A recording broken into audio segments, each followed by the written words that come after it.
Hello guys, this is Saruto Uchiha Storm here and welcome to my channel. Today I am doing Naruto Redemption of Dragon King. Please like and subscribe to my channel. Chapter 1, An Unexpected Reunion. Acnologia watches the scene below him in morbid fascination as Tenro Island completely vanishes thanks to his breath attack. Acnologia was a truly terrifying beast to behold. He was around 50 meters tall. The top half of his body was covered in black, armored scales. He had 4 horns protruding from the sides of his head extending backward. The front of his head was round and blunt, his eyes were white and beady, his mouth housed razor-sharp teeth, and his chin protruded into the shape of an arrowhead. His wings were black and had a feathery appearance to them, like a bird's. His underbelly, inner tail, and legs were all a dull gray color. His tail was long and ended in the shape of a sharp dual-pronged stinger. The most distinguishing feature was the blue tribal markings that covered the top half of his body. The black dragon had originally come to the island sensing the black mage, Zeref, was on it. He wanted to kill the worthless human for the sins committed against him, 400 years ago. Sadly, fate was not too kind as Zeref had disappeared already, but he did get something out of this trip. He found a wizard guild on the island. And of all the guilds, it had to be the one founded by that brat, Mavis. Plus he saw the human he fought a few months ago too. Now that he thinks about it, only one of Mavis's brats would have the guts to face him in mortal combat. Though, fight would be the biggest understatement since it only lasted for about 3 minutes. Still, for a human to last that long, deserves some praise. It was one of the reasons he spared him and not outright killed him on the spot. Now he had several other mages to have fun with. They even had 3 dragon slayers. Well, 4 if that artificial one was included.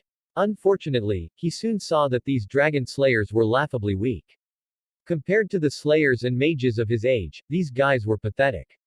Then again, none of these mages ever experienced war, so it was kinda expected that none will have the capacity that the others had. Plus it looked like they were recovering from a fierce battle, but even that factor would not have changed the outcome much. However, he did get some entertainment from the master of the guild. Being able to increase his height and be able to hold him off for so long for his children to escape was an impressive feat. However, surprise, surprise, the brats ignored his plea and came back in full force engaging Acnologia in combat. The dragon had to mentally shake his head at this. Why was he not surprised? Humanity was one stubborn species. No matter how hard you put them down, they just keep coming back up like roaches. Though he must admit these humans were entertaining him more than he had anticipated. Hell, the 3 dragon slayers managed to push him into the sea. This piqued his interest ever slightly and he decided to test the brats and see if they would be worthy of his attention in the future. He rose from the sea and prepared to launch a breath attack upon them. The mages then began gathering their magic energy together when his attack was launched.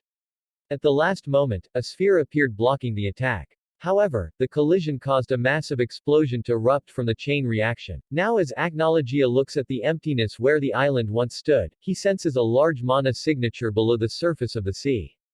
The dragon chuckles in amusement. So they survived, huh? Those humans are a tenacious bunch, I will give them that. He looks around, but he could no longer sense Zeref. The dragon growls at this since he was hoping to end that immortal's miserable existence for good, but it seems he was having too much fun. Oh well, it wasn't a total loss. He got to have a little fun. Something he hasn't had in a very long time. He decided it was time to leave and return to his lair on Mount Zonia. He flaps his large, black wings and sets off to the horizon. While he flies back home, he remembers a time when he was once human like everyone else. One that fought with the same tenacity and loyalty for his fellow comrades. He was loud, brash, and idiotic like that fire dragon slayer. But he was betrayed by the very people he fought for, and those he thought he could trust just left him behind as he was slowly tortured and rotted away until he was finally executed. What was his name? It had been so long that he became forgetful of his old name. He had gained so many names throughout the centuries. Acnologia, Kinslayer, the Dragon King, the Black Dragon of the Apocalypse, the Dragon Slayer King, the Symbol of Fear, Dracul, the Dragon, Avatar of Destruction, the Black Dragon in the Book of Apocalypse. These were all just a few of the names that he acquired in the 400 years he's been alive. But his human name? He hadn't used that in a very long time? What was it again? Ruto? Nato? Menma? Naruto? Naruto. That was his name. Naruto Uzumaki, future Hokage of Konoha, believe it. He chuckles in amusement as he remembers his old catchphrase. That was what he used to scream at everyone. It was his idea that if he became the Hokage, then everyone would begin to look up to him. It was only when he was imprisoned that he realized how foolish that dream really was. They would never accept him no matter what he did for them, they would always see him as a demon. A monster. Which was really ironic, considering what he is now. Plus, needing to become the strongest to get everyone to see you and accept you, was a foolish goal. People either saw the real you from the very beginning or they saw what they wanted to see. Sadly, only one person saw him for what he truly was. A sad, little boy that wanted to be accepted, to be loved. The one girl that did this for him, but he never noticed, or was it that he couldn't accept her? She was the only one to try and visit him in prison for comfort and not to scorn him. It was when she confessed her love to him, that he felt truly happy in a very long time, and at peace at his impending doom. They made a promise to one another on that day that they swore to honor for the rest of their lives. Sadly, Naruto or Acnologia now had long forgotten that promise after everything he went through in his second life. He wondered how the girl's life was, and if she was strong as she promised she would become. Part of him wishes he could see her again, but he had no way of going back to his old world on his own. Perhaps one of the dragons would help him? However, he rid himself of that idea as quickly as it came. None of the dragons, nor any of their allies would help him with anything he asked of them. Especially after the slaughter he caused 400 years ago. He won't deny that part of him enjoyed the death and destruction he caused, but not all of it was his fault. However, it was pointless to argue who's to blame and regret. He did wonder though why none of the elders or the deities of the dragon race have done anything to stop him. Perhaps by going to them, he may get an answer. However, before he could allow himself to ponder any further, a flash of light appears before him, blinding his line of sight. He growls at whoever is foolish enough to surprise him. Who dares come before Acnologia, the Dragon King? Acnologia got no answer as the light got brighter before it envelops his entire form. When Acnologia finally regains his sight, he sees nothing but an endless, white void around him. He growls in annoyance. Who has called me here? Show yourself, you coward. Who the hell are you? You look like an overgrown lizard, roared a voice behind him. He looks behind and is shocked at who was yelling at him. The first person was a woman with a slender and feminine build. She stood at 5 feet 4 inches. She had blood, red hair that went down to her ankles with 2 shoulder-length bangs on each side of her face. There was one black hair clip on the left side of her head. She had violet eyes and a light skin complexion. She was wearing a high-collar white blouse under a loose-fitting, green dress. She looked rather annoyed. The other was a tall tan man that stood at 5 feet 9 inches. He had spiky, blonde hair. His eyes were a deep shade of blue. He wore a long-sleeved, blue sweatshirt with 2 red swirls on the sides of his arm. On top of that, he wore a light green vest with 6 pockets on the front. The most noticeable attire he had on was the white, short-sleeved cloak with the fire patterns at the bottom. The man was trying to calm the woman down. The third shocked him the most, and to who he paid the most attention.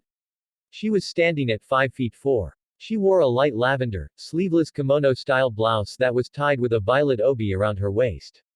She had short dark navy pants with thigh-high stockings along with black high-heel boots. Her hair was a dark blue with a heim cut at the front while reaching past her waist. She had 2 bangs that reached her chin. The most noticeable thing was her eyes. They were pupilless and had a hint of lavender in them. The last occupant was a giant orange fox with 9 tails. His eyes never lost track of the dragon in front of him. Acnologia could not believe what he was seeing. Before he was Kushina Uzumaki, Minato Namikaze, Hinata Hyuga, and the Kyuubi or Kurama as he told him before he died. The black dragon thought someone was playing some sick joke with him. Well, he was not in the mood for mind games. He opens his wings outs and begins to release his magical power in his rage, which puts everyone on guard. Alright, you had your fun. Now show yourself, you damn cowards. I am in no mood for your trickery, now reveal yourselves. Hey, I was talking to you, you overgrown garden lizard. Listen to me when I am talking to you, Titiibane. Kushina screamed. Acnologia turns to look at Kushina with an annoyed scowl appearing on his face before pointing one of his claws at her. I have nothing to say to you, woman. Go take your blonde idiot of a husband and go fuck each other's brains out till you die. Since that is all you two can do, right? Fucking and dropping dead. Minato's and Hinata's jaws dropped at the insult, while Kurama was doing his best to bite back the laughter that was going to erupt. That all stopped when they all felt a dark aura and turned to see that Kushina was not amused at all. She was pissed off in every sense of the word. Her hair was split into 9 tails and her face and eyes were red like her hair. She was out for blood and bloody hell she will get it spilled. You bastard. Let's see if you can insult me after I have you caged down. She screamed at him. Suddenly several golden chains erupted from her body heading straight for him. Knowing exactly what those chains can do, Acnologia takes to the air and begins evading them as much as possible to not get captured. Your chains may be able to capture a biju, but let me make some things clear. I am no lizard, I am a dragon. Second, I am no biju, so those chains are nothing more than a nuisance to me, he roared at her. Kushina got even more annoyed, but before she could retort, however, a massive chakra pulse caused Kushina and Acnologia to pause as they both turned to see Hinata glaring at both of them with great intensity with her Byakugan activated. Both of you, that's enough. We are in the middle of nowhere, and what do the two of you do? Acting like two children having a temper tantrum. Kushina, I know you're mad at his insults, I get that, but you need to let this go. For all we know he could be equal to, if not greater than, Kurama. That's debatable, Hinata, Kurama growled. Hinata turned to glare back at Kurama in annoyance. Whatever. We need to calm down and think this through. Can we all please do that? She urged everyone. No one argued with her before she turned to the dragon above them. Dragon-sama, may you please come down to talk. I promise you, we mean no harm. So can we please talk in a civilized manner and find a way out of here? Acnologia looked at the girl in wonder. This was not the same girl he had seen before his execution. Looks like she has kept her promise to me after all, he thought in amusement. Alright Hinata-chan, we will talk. Hinata, feeling a little unnerved by the way she was addressed, nodded.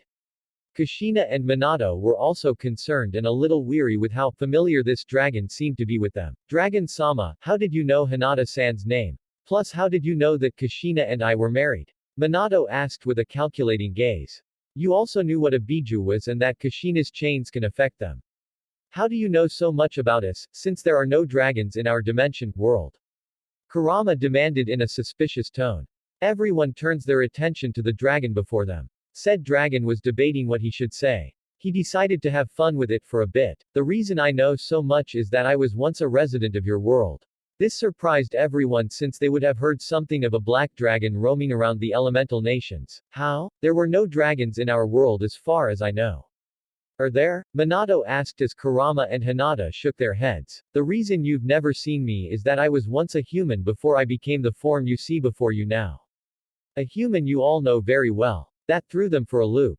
He was human before? A human they all knew? But this left the question. What humans did Kurama, Hinata, Minato, and Kushina know? The former two were feeling a pit forming in their stomach as they thought longer about what the dragon said. Acnologia looked at the girl and gave her a fanged smile that increased her anxiety tenfold. You changed a lot more than I expected, Hinata Hyuga. You are no longer that shy girl I once knew that could barely utter a complete sentence. Hinata took a step back, the pit she was feeling was growing even more. The same could be said for Kurama. It can't be him. Please don't let it be him. Hinata thought.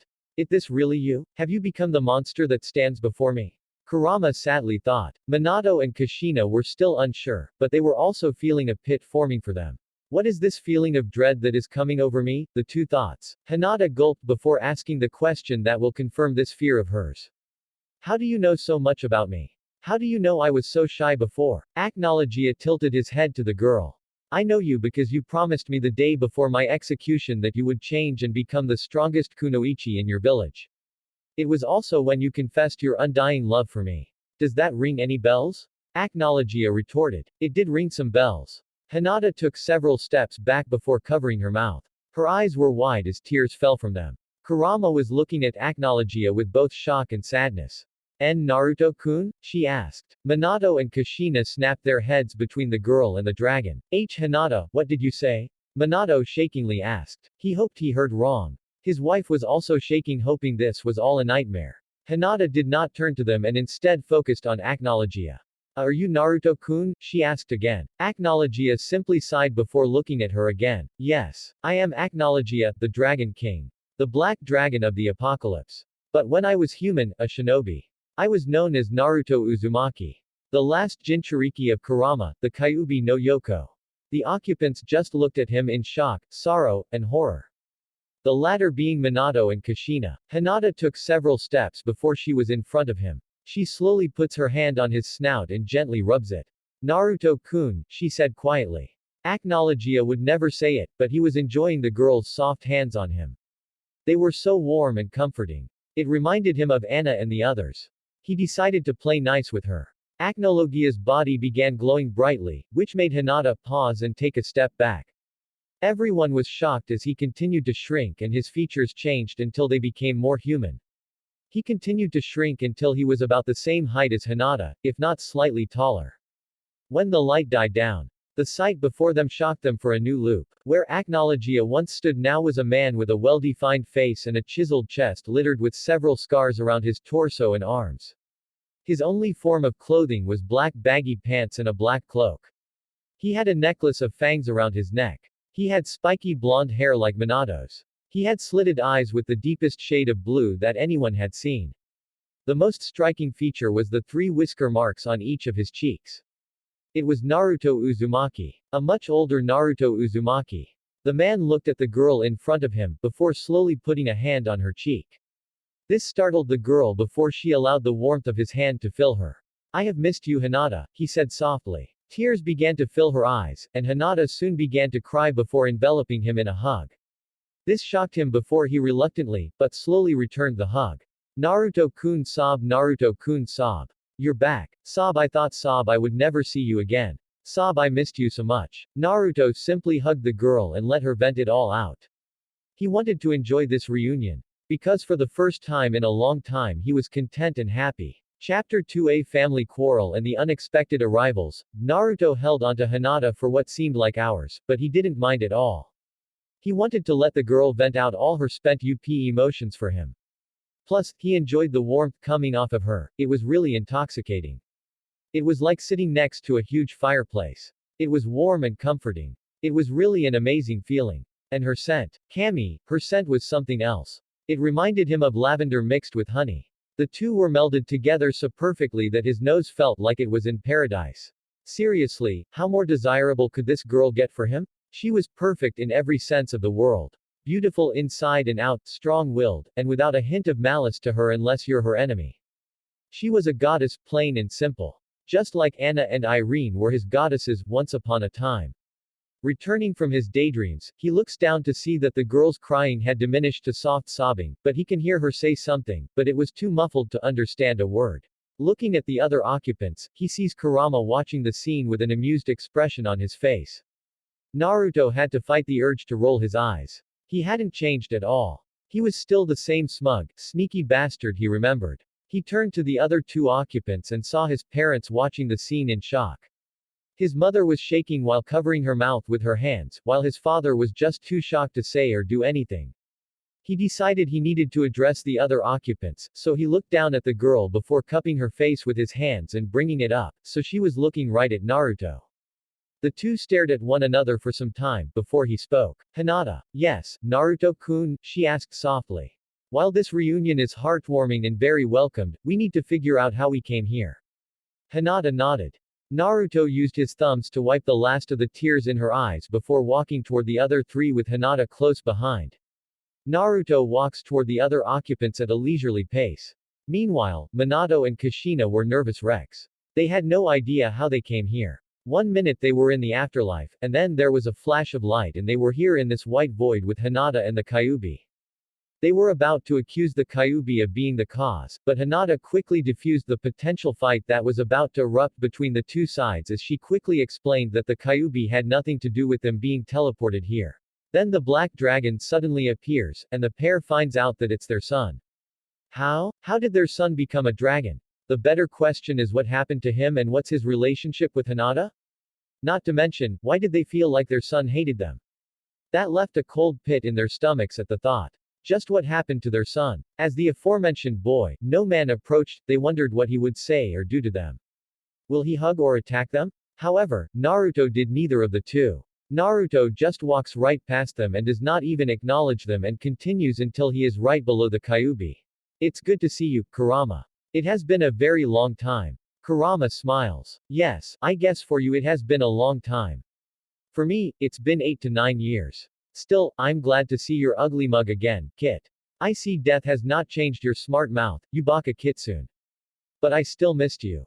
Kurama snorted. Please compared to your vixen, our reunion isn't that great. Oh by the way, how did your vixen feel? You got an up-close experience with her assets. How was it? Hinata was blushing madly at the question that the Kyuubi asked Naruto. Naruto's answer just made it worse. They were soft, warm, and comforting. Overall best feeling I've had in a long time. Hinata was by this point reaching atomic levels of red before covering her face with her hands as steam blew out of her head. Kurama snorted before he began laughing like a maniac. His laughter echoed throughout the void. Ha. Ah man, I really do miss these conversations with your Kit. You always made them entertaining. Never a dull moment with you. Naruto smirked, I wouldn't be me if I wasn't unpredictable. Kurama then shifted to a serious expression before looking at Minato and Kushina, then looking back down at Naruto. Aside from the fun and games, Naruto. I think you have to settle some things and this is as good a time as any. Naruto sighed. He knew he was right. He couldn't avoid this, no matter how much he wanted to. It was time to bury this part of his past for good. He nodded before turning around and walking to the two sources of his past. His parents. The same ones that decided it was a smart idea to seal the Kurama in him and leave him with the most irresponsible adults to watch over him, and a village that wanted his blood. Blood that they kept trying to take for nearly 13 years. Many times they nearly succeeded, but Kurama healed him from his near-death beatings. Then there was also the Sandaime Hokage, who did jack shit when it came to helping him. All he did was sent the mobs that hunted him to I&T, but they always got out and came right back to hunting him. All because the useless old man could do nothing against the civilian and shinobi councils. The clan heads were also just as useless. Don't even get him started on Kakashi, Jiraiya, and Tsunade. The less said, the better. He stops his train of thought as he was about a meter away from them before standing still. He continues to look at them with the blankest expression any human being or dragon could produce. He almost looked like a statue, which worried Minato and Kushina even more. Hello, Minato, Kushina. You look healthy for two dead people. The aforementioned duo flinched at the dull, bland tone in their son's voice. Minato gulped before looking at Naruto's blank, cold eyes. Naruto, do you know who we are? How could I not know the great Yondaime Hokage? The great slayer of the Kyuubi and the savior of Konoha. Then we have his wife, Kushina Uzumaki Namikaze. You are like gods to the people of Konoha. Why wouldn't I know who you are? Naruto spoke blankly. Naruto, I know what you meant, Yondaime. Naruto cuts him off before he continues. So, you know? That you are the parents that ruined my life and left me for dead in Konoha. Yes, I know exactly who you two are. The two flinched at his cold tone, but they were confused by what he said. Naruto, what do you mean we ruined your life? I mean I know having the Kyuubi and you may have been bad, but you had Sarutobi, Kakashi, Jiraiya, who he named as your godfather, and the good people of Konoha to look after you. Minato smiled wondering what he learns from everyone. Don't forget about Tsunade Titiibane, Kushina exclaims. However, their cheerful mood drops when they felt an immense ki aimed at them. They looked to see Naruto glaring venomously at them. The whites of his eyes glowing, giving him a very eerie look. Kurama and Hinata flinched knowing the bomb those two set off. Naruto continued to glare for a good while before he spoke in a cold whisper. Not that bad, looked after, good people of Konoha? His voice was growing much angrier and louder. You stupid, naive, idealistic, idiots. At this point, his voice was raised higher. He was now screaming at them.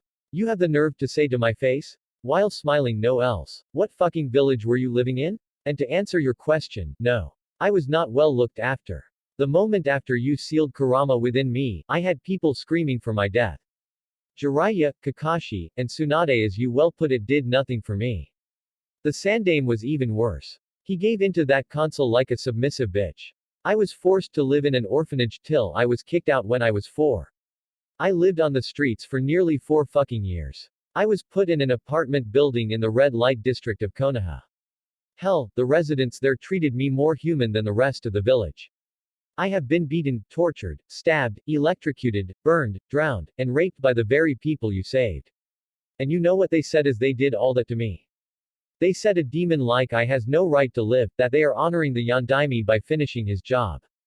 So you tell me, what in the fucking hell did you think you were doing when you gave me a death sentence in that village? By the end of his rant, Naruto was panting so heavily that he was wheezing.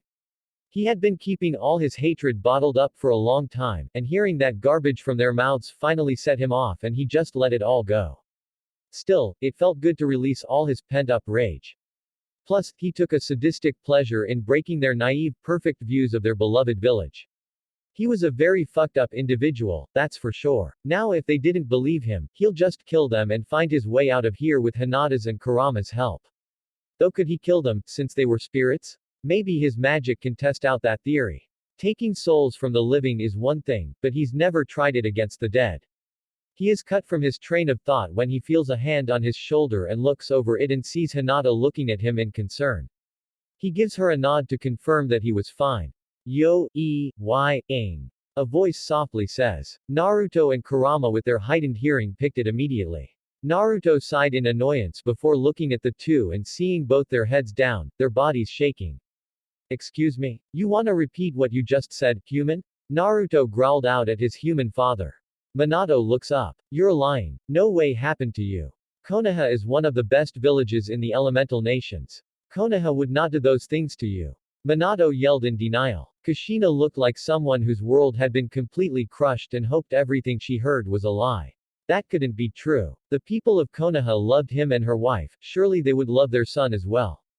Surely they would see Naruto as their savior and protector and not the fox sealed within him. And even if they didn't, the Sandaime, Jiraiya, and Kakashi would have watched over him. They promised that the boy would live to have a happy childhood and become a great ninja. The people they trusted and risked their lives for wouldn't turn their backs on them and their son so easily, right? Naruto palmed his face with both hands as he was trembling in rage. He slowly takes his hands off, as his parents take several steps back in fear as Hinata and Kurama got very worried. Naruto's eyes were completely white and brightly shining with a pale glow. However, before anyone could react, Naruto appeared in front of them looking at the two with a malicious smirk. A smirk that promised pain and suffering. Without a second to react, Naruto slammed a swift uppercut into Minato's gut. The air left the Yondaime's lungs as he felt his muscles and organs twist due to the sheer force of the punch. Naruto's smile widens as he heard the sounds of muscles and organs being twisted and squeezed to the brink of being ripped apart. It was music to the Dragon King's ears. And oh boy, doing it to his human father, Naruto using the term very loosely, made it all the more enjoyable. Minato coughed out blood and spit as he flew back a few feet.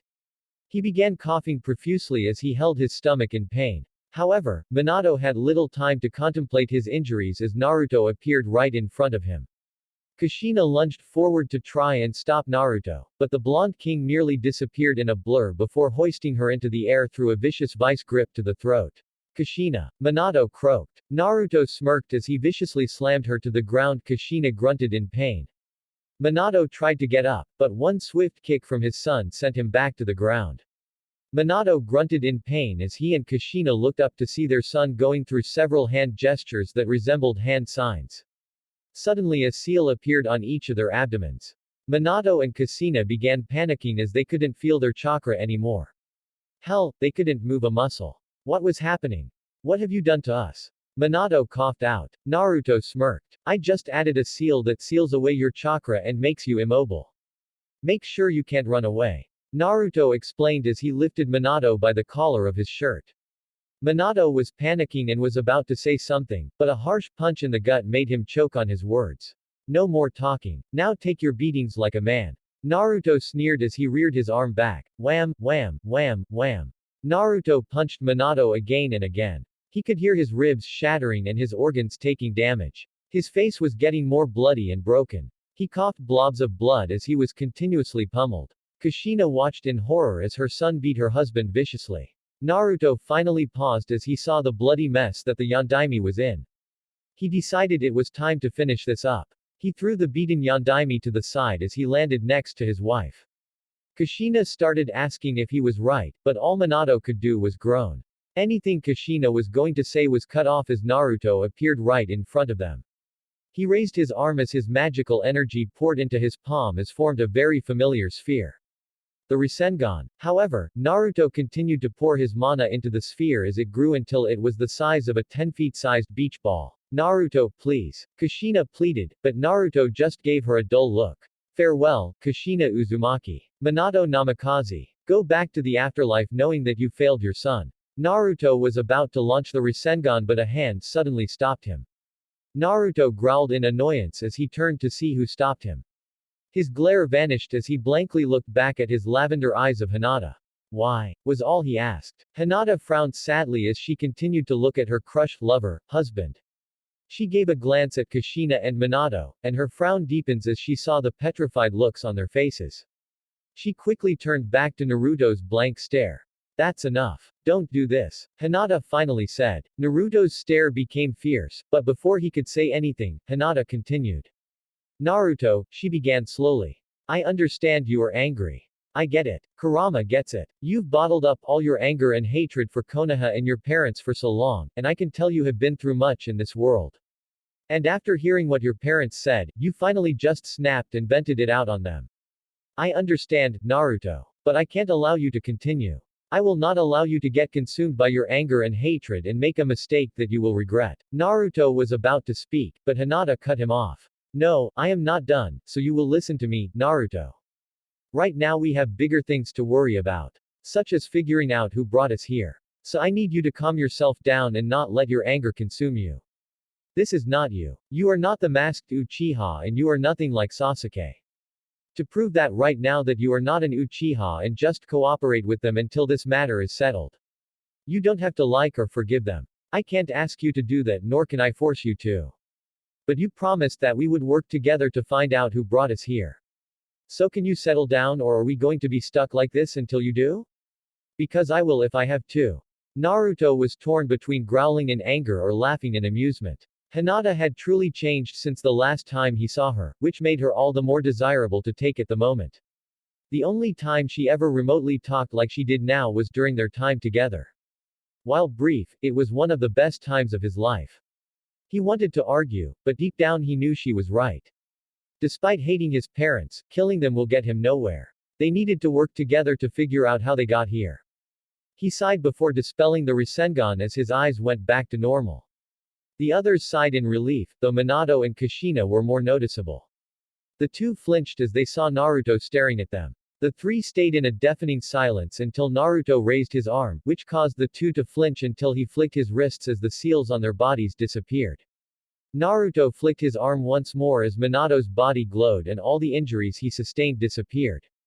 The two stood up and looked up at Naruto in confusion. Don't get the wrong idea. I did it because if we want to find out who brought us here, we need to be in tip-top shape, and have you beaten and bloody, while amusing for me, would be nothing but a hindrance. The two flinched but nodded. Naruto turned to Hinata who gave him a proud smile. Now Naruto, who do you know that would be capable of summoning the five of us here? She asked. Perhaps we can answer that question, young lady. A voice stated. The occupants turned their heads to the source of the voice and were shocked at who the origin of the voice was. Two figures approached them. Both of these beings were equal in size to Kurama, and were dragons like Naruto was when he first appeared in the White Void. The first one had aquamarine scales covering the top half of his body, while his lower body was covered in gray scales. His wings were bat-like just like the typical depiction of a dragon and colored aqua like his skin. His eyes were a very light blue that matched the sky on a bright summer day. He had a white flowing bear tied with a golden band going down his chin, and had 4 horns on his head, 2 horns on the top of his head and 2 on his side that was golden at the tips and extended outwards and inwards respectively. A white unibrow covered his forehead and went up to his hair. He had 2 golden plates on his shoulders that connected at the front of his body with a chain. At the end of the chain was a large blue jewel. Past the plates was a long, dark blue cloak that reached the end of his tail that had 2 golden bands like his beard. He also had 2 brown packs on both of his sides that were filled with books and scrolls. That dragon surprised Naruto, but it was the second that surprised him the most and made him feel something he has not felt in a long time. Fear. The second occupant was a completely black dragon, similar to Naruto's form, but his underbelly was a much darker shade of gray. He had 4 fingers for his claws and talons. His wings were also bat-like in design and had black transparent skin on them. He had 2 horns on his head and 4 on his chin. He had amber eyes with black horizontal slits. He also had bone-like horns that started on his head and then went down his spine to the end of his tail, which was in the shape of an axe. The most noticeable attire on this dragon was the silver necklace around his neck that seemed to have an indentation in the center for some kind of jewel. Naruto was shaking at who was in front of him. Hinata looked at him in concern at how afraid he seems right now. She taps him on the cheek with her hand, which snaps him out of his trance for him to look at her in fear, which worries her even more. Naruto-kun, what's wrong? You look so shocked and scared. Please, tell me. Hinata pleaded. Naruto remained quiet, but a caw from the dragons got their attention. I believe we may answer why young Naruto is feeling so anxious in front of us. The blue one said with a smile. Hinata looked at them in worry, while Kurama looked ready to fight if necessary. The blue one's smiles increased when the girl asked who they are. You see, young Hinata, I am known as the Chronicler, one of the elder dragons. I am the watcher for all dragonkind. I have recorded the history of the dragons from their infancy to their present state. My fellow Draconian is Thorin, the dragon of energy, the 6th Dragon King, and Naruto's, or should I say Acnologia's, predecessor and surrogate father. The same father he killed with his own hands. Chapter 3 Storytime, and a chance to change. The silence that encompasses the room was deafening. Kurama and Hinata were looking between the dragons and Naruto in shock. Did Naruto kill his surrogate father? Why though? What would cause him to do such an act against the being who most likely raised him like a son? Power? Revenge? None of those matched Naruto's beliefs or ideologies. But they had no idea how long it has been for Naruto after his execution. So it's possible that he changed into someone much more bitter and vengeful than his old self. However, any doubts were removed when they saw how the aforementioned blonde was taking the appearance of the 2 dragons. In layman's terms, Naruto was shaking like a frightened rabbit. They could tell Naruto was terrified of speaking with the former Dragon King, let alone being in the same room as him. Speaking of Naruto, said blonde could not look Thorin in the eye. He had disgraced the great legacy Thorin had left him with his actions during the Dragon Civil War. He spat on his ideals and his last wishes. That was why at the moment he had his head lowered in shame, not being able to look at Thorin directly. As far as he was concerned, he should not be king. And yet, none of the dragons came after him to take the crown. Was it because he was the strongest, or because the crystal still saw him worthy? But why though? He had done nothing to earn the title or its benefits. All he did was bring the dragon race to near extinction. Hell, all he has been doing for the last 400 years is destroy countless empires and civilizations. Even if many were ruled by tyrannical men or were followers of Zeref, he didn't just kill the king, he killed everything. Every man, woman, and child was eradicated by him. It was literal genocide. He brought nothing but death, destruction, and annihilation to anything and anyone that came in his line of sight. All in the name of filling the empty void that had not closed in those 400 years. The blonde was cut from his musings when a black claw touched his chin and lifted his head. He locked his eyes with Thorin. While he expected rage or disappointment, he did not expect a gentle expression on Thorin's face. He merely smiled at Naruto's bewildered look. It has been a long time, my son. You have grown to become a magnificent dragon, Naruto. Naruto's eyes widened and just gawked as he pushed the claw away and looked at Thorin in anguish and confusion. How can you say that to me? How can you say all that after everything I have done? I killed you. I killed countless of my brethren in cold blood. Hell, part of me enjoyed it while I saw their lives being taken away as their eyes lost their light and they fell into the cold earth. For dragon's sake, I drank and bathed in their blood and ate some of their bodies and organs. How can you still look at me with such love and affection? I don't deserve to be loved? Why don't you scorn me? Why don't you hate me? Answer me. By the end of his rant, Naruto was on his hands and knees opening, weeping and shaking. He couldn't understand why his father still loved him after everything he has done to him, to their people, to his legacy. Hinata could not stand anymore and watch her beloved look so broken. The last time she saw him like this was before his execution. She rushed to his side and did her best to comfort him despite his protest.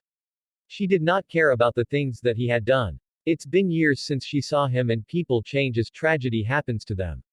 She did not care if he was the reincarnation of evil itself. She promised she would love him for all eternity even if it meant falling into the depths of hell to be with him. She would jump off the edge without a second thought. Meanwhile, Kurama looked at the scene with a sad expression on his maw. He knew what it was like to have failed a father and to have killed thousands of people for years. It was like him and Naruto were reflections of one another. It actually made him feel some pity to know that someone he came to care about like a son ended up as he did in his life. He looks to Kushina and Minato to see them looking at the distressed Naruto in sorrow. They must have realized that Naruto's cold and sadistic persona was a facade to hide away from the shame, guilt, pain, and, most importantly, the anger that lay deep within. Kurama just had to chuckle cynically. No matter how much time passes, some things would never change. In Naruto's case, wearing a mask to hide his true feelings. Back with Naruto, he continued to sob while Hinata held him as tightly as she could and whispered comforting words from her. He did not deserve such a gesture from such a kind woman. She was light personified, while he was darkness in its worst form. Yet he held her as tightly as he could as if she was his lifeline. Thorin looked down at his son in sadness. He knew that Naruto had suffered far worse than most dragons have suffered in all of their lifetimes combined. He knew that he had bottled all his anguish, but he needed to get back to business to help with the mission ahead. Naruto, look at me. He said, and Naruto obeyed. What happened 400 years ago was a tragedy. A great tragedy indeed. However, it was unavoidable with how the war was going for both sides. Someone would have ended just like you and the same result would have occurred, regardless of what you or anyone else did.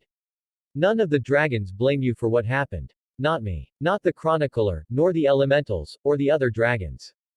Didn't you ever wonder why none of them nor our allies did anything to stop you? It's because they felt some responsibility for what happened to you and decided to leave you alone in your grief and ordered the remaining dragons to go into hiding.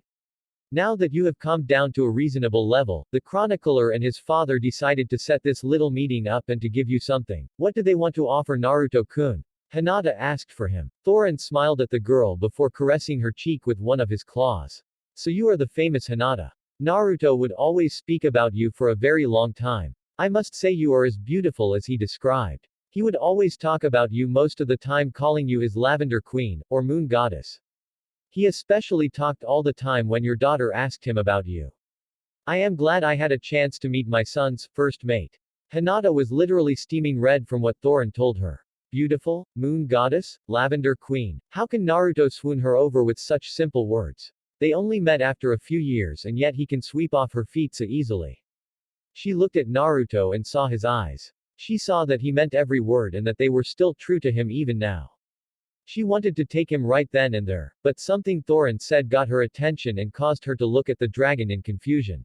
Thorin Oto-sama, what do you mean daughter? Naruto and I have no children. Thorin smiled at his nickname as did chronicler, Naruto, and Kurama. Did you forget the time between Naruto and yourself before he was executed? Hinata blushed a deep red again and nodded, remembering her time with her beloved. Why, yes. Now about this offer? She asked. Before that, I think there are some people that need to be informed about some events. Right, Naruto? The chronicler spoke this time. Naruto nodded and got up before walking over to Kurama and his parents again. Naruto looked at them seriously, while the two were nervous but remained calm. What I am about to show you is my life up till my execution. I have no reason to lie to either of you, so know this is the absolute truth. I swear a blood oath to the dragons I am showing you the truth. After he finished that, lightning boomed within the void, confusing everyone except the dragons and Naruto on what it meant. The chronicler decided to explain. A blood oath to the dragons is a sacred vow that a being makes that they swear to uphold and accomplish the task they promise to keep.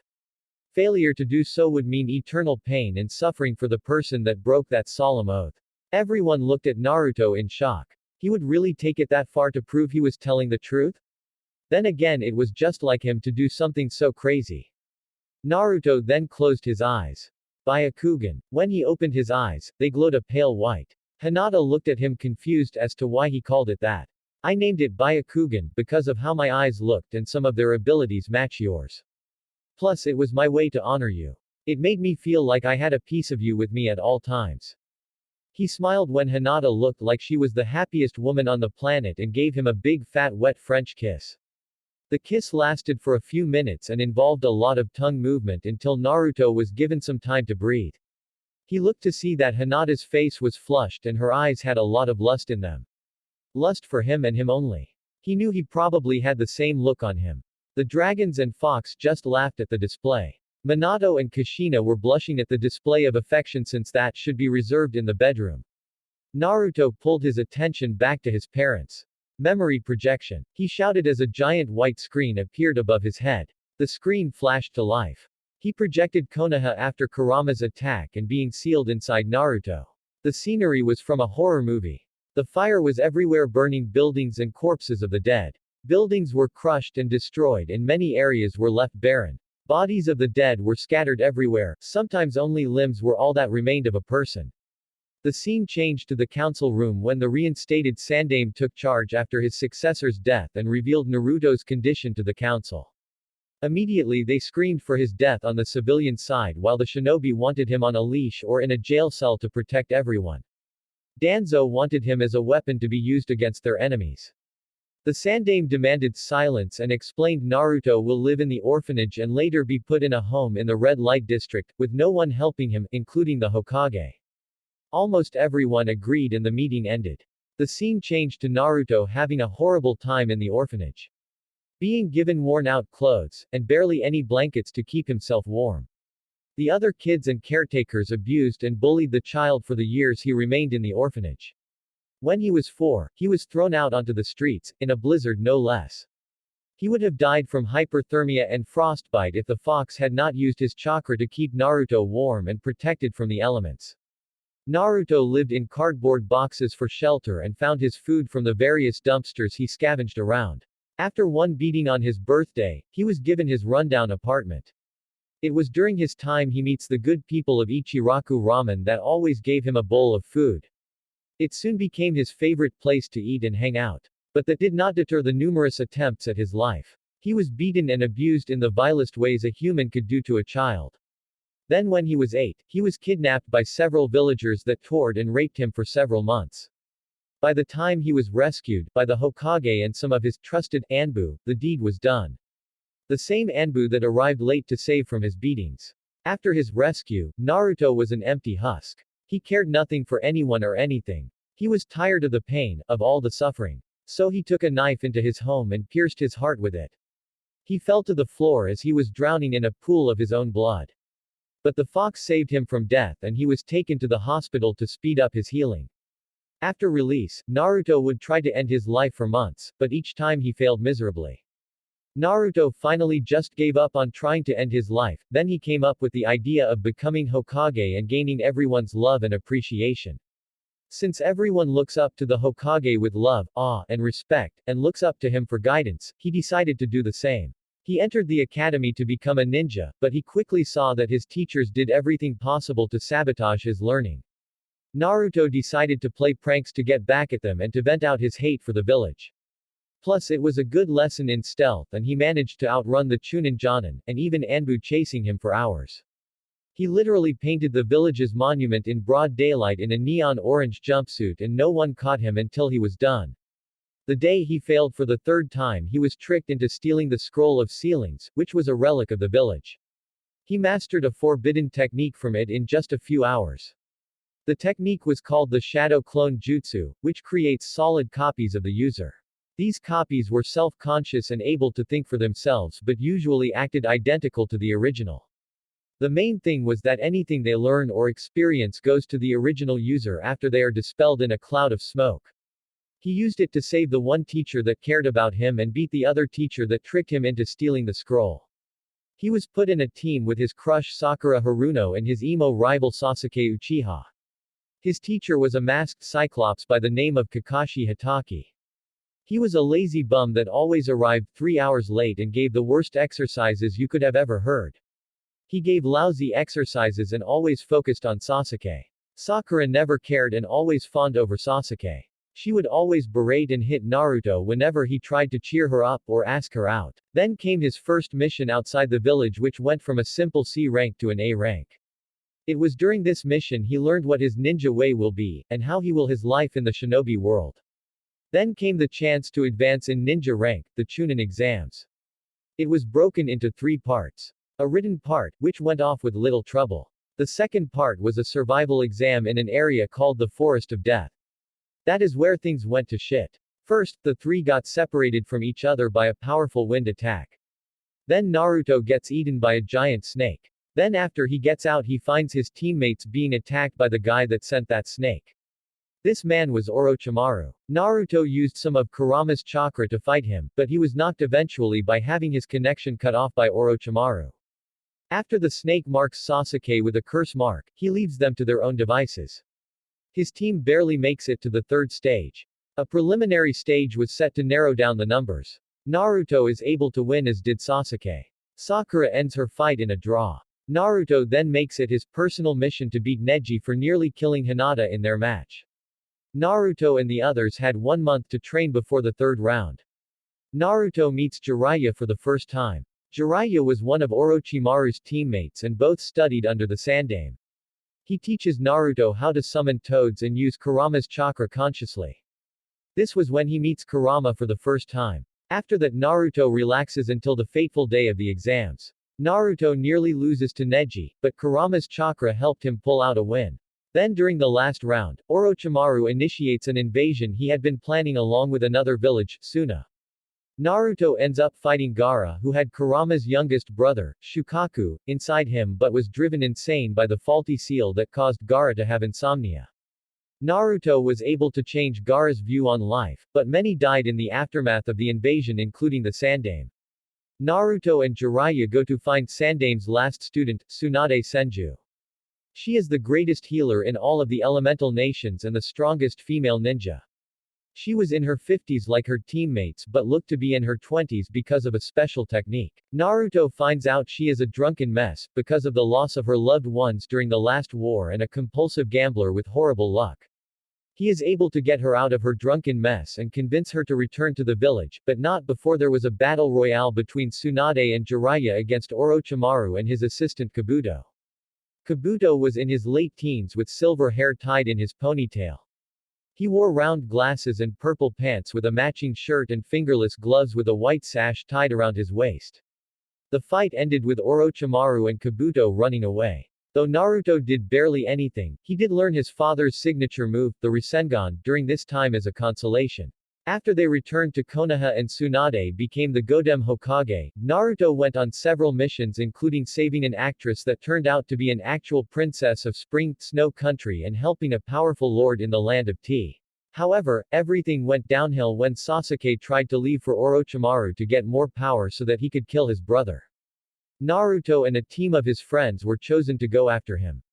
In the end, it was a fight between Naruto and Sasuke at the Valley of the End. Naruto managed to take the win thanks to Kurama's chakra. He dragged Sasuke back hoping for some recognition at long last. Nope. Not even fucking close. Immediately the council said he had used excessive force to bring back the Uchiha and needed to be put down. They threw him in jail and told him that his execution would be held in a week. No one came to see him or was even allowed to see him. Not his friends. Not his teachers. No Iruka. No Jiraiya. No Tsunade. No one. The last time he saw them was when he was dragged into the prison. All of his friends call him a traitor and a monster. Apparently, the council blew the lid on his secret and now everyone knew he was the Kyuubi Jinchuriki, and hated him for it.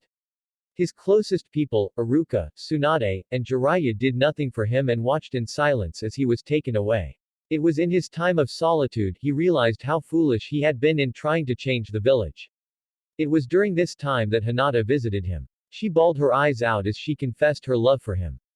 She managed to find a way into the prison and had one night of beautiful love filled with passion with him. Minato, Kushina, and Hinata blush at this, and Kurama helps Naruto have one thing to remember her by. He also gives Naruto his power since he has been the only one worthy of his power.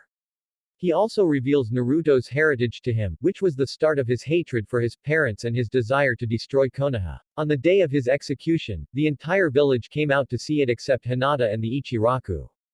Naruto was killed by being set on fire. But he did not scream, he laughed. A bone-chilling laugh filled the air and scared the shit out of everyone. He then told them about his heritage and why Kurama attacked the village before finally dying and leaving his old world for a new one.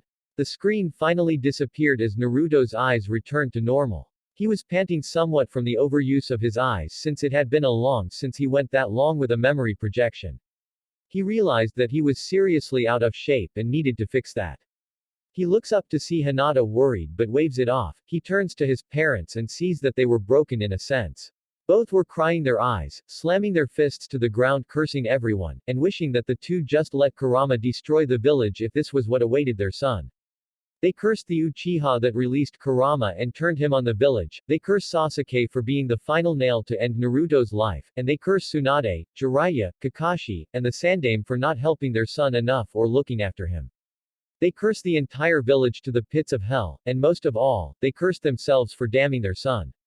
They had foolishly believed that their son would be loved by everyone and would be seen as a hero by all. What fucking idiots they had been. Their stupid, naive idealism cost their son not only a childhood but a life in general. The question that continued to plague their minds was why? Why did the people they trusted with their lives, did not do the same for their own flesh and blood? Did they just pretend to care about them and showed their true colors to Naruto? Was this really what they gave their lives for? They saved their village for their son to be beaten and killed. To be turned into a monster worse than the Kyuubi. They were cut from their musings when Naruto began to speak. I have shown you the truth of my upbringing, and now I have something to say something. Something that has been long overdue. You too have caused me a great deal of misery in my existence. Whether it was indirectly or involuntarily, the fact remains is you made my childhood a living hell. But I should thank you since I was given a father in the form of Kurama and Thorin, Minato flinches, and a mother in Thorin's queen, Saphira, Kushina flinches. After everything that's happened to me, I can honestly say without remorse that I hate both of you. I hate you so much that it burns my very being. Even though you now feel remorse for your mistakes, it does not change anything for me. And that's why I can never accept you as my parents. Not now. Maybe not ever. The aforementioned duo felt their entire worlds shatter. Their own son doesn't see the two as his parents. Hell, he sees two dragons and the Kyuubi of all beings as his parents more than the two of them. They couldn't blame him though. They failed miserably as parents. All they gave him was a burden he was too young to understand or bear, and left with people that turned their backs on him, wanted nothing to do with him, or wanted him dead. They hung their heads low as new waves of tears came to their eyes. We fucked up so bad, was their collective thought as they wept once more for the new wound in their hearts. The two felt a pair of arms wrap around them. They looked up to see Hinata's sympathetic gaze. The two buried their heads on her shoulders as they continued to sob and weep. Hinata held onto the two tightly as she whispered comforting words to them. She paused as she looked at Naruto. She gave him a sad look, while Naruto retained a blank stare. She knew he was not bothered by her actions, and she knew she could not say anything to change his mind. Even during their time together, Hinata could not help Naruto to let go of his anger toward his parents. And it seems his time on Earthland had not been kind all of the time to him, and all it seemed to do was bury all his hatred down before it came all out today. She knew she had no right to tell Naruto who to consider as his parents. She just hopes that perhaps with time, Naruto will learn to forgive his parents after getting all that anger, rage, and grief out. Meanwhile, the other occupants watched the scene with sadness and pity in their eyes. Kurama and Thorin knew it would be a long time before Naruto ever lets go of his hatred for them if he ever does. The two just hope it's not at the end of his life again, so he doesn't die with regrets again in his heart. Thorin was next to speak after a period of silence. Naruto. Naruto turned to his mentor father. I believe you and the other two should listen to what Hinata had to say to you about the elemental nations after your abrupt end. Naruto turned to the girl in question along with anyone else in the room as she got up after Minato and Kushina had calmed down enough to listen as well. She sighed before she began recounting her tale. Well, after your execution, things got really bad for Konoha. When word got out that the village abused and executed the only son of the Yondaime, a lot of people were not happy. The village was split in two because of it. Those that felt guilty, a bit late for that in Naruto's mind, and those who did not care. The Kazekage, Gaara, the Spring Daimyo, Koyuki, the Waterfall Leader, Shibuki, the Land of Tea Leader, Jirocho, the entirety of Wave, cut all ties with Konoha. They were all disgusted with not only your upbringing but also that you were executed for doing your job. The Fire Daimyo had to march down to the village after nearly drowning in angry letters from all the different countries that dissolved their treaty with us. He really let all of them have it as he ranted on them for their stupidity. The civilian council was disbanded and all of its members were executed and had all of their assets seized. The clan heads had to pay a hefty fine that depleted half of their total income. The shinobi elders were sent to a maximum prison. Danzo tried to fight back thinking this was his opportunity to take over, but Jiraiya and Tsunade killed him after a long battle. His root Anbu then went on the offensive against the village. It became a bloody massacre, no one knew who was friend or foe. Afterward, the fire daimyo wanted to know why Danzo wasn't watched more carefully if he was such a suspicious character, but all Tsunade could do was give excuses, which pissed him off even more. He basically removed nearly all power from the Hokage and basically made her a figurehead, and he was basically calling all the shots now. All of our former friends were in denial, and many of them blamed you for all the damage that was done to the village. The only ones who looked remorseful were Shikamaru, Choji, Lee, Tenten, and Shino. Again, a bit for that, thought Naruto. Sasuke was still in a medically induced coma to keep an eye on him. I decided to fuck him over for what he did to you. I added some ingredients to the medicine he was being injected with that slowly killed his ability to produce sperm. Normally the drugs he was being given were to keep him down, so no one knew what was happening to him until it was too late. By the time he was awake, his testicles were like a barren desert. Naruto stared at Hinata in shock. You mean you? She nodded with a smirk. Yup, I made that puny Uchiha the last one in every sense of that word. Well, the last one besides Itachi and that masked bastard claiming to be Madara. Hell, I even injected him with some special enzymes that permanently relaxed the muscles in his genitals, so he could no longer get an erection. No children and no sex for that bastard ever again. Though I was saving any poor girl or guy stuck with him from a life of disappointment. He really earned the title runt of the Uchiha. Naruto could not help but roar in laughter, and everyone else joined soon after. Kurama was rolling on the floor and could feel his sides hurt from all the laughing. Even Kushina and Minato could not help but chuckle at the girl's antics. Take that Uchiha Teme, they collectively thought. Hinata coughed out a giggle before she continued.